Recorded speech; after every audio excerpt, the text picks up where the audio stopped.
Hey guys, back here analyzing some long jump. This is from last Friday, November 1st. Sorry it took me long to get there.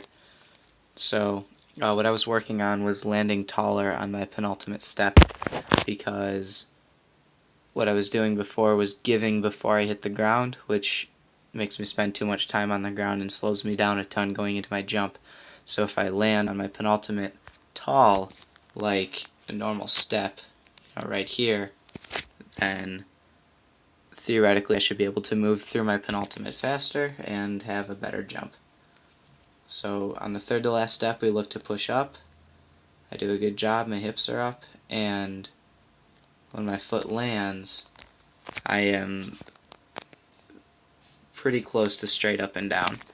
So I thought that this was definitely my best of this day, probably the best I've ever done it. I made a lot of progress this Friday in doing this, and when I land with my foot under me like that, my shin up and down, and my quad is, almost up and down too. It allows me to passively push off of the foot, and it leaves it back there real long, right here, so that after my takeoff foot hits the ground, it sweeps through big out in front of me, and I'm able to achieve a big amount of displacement off the board, as you can see here.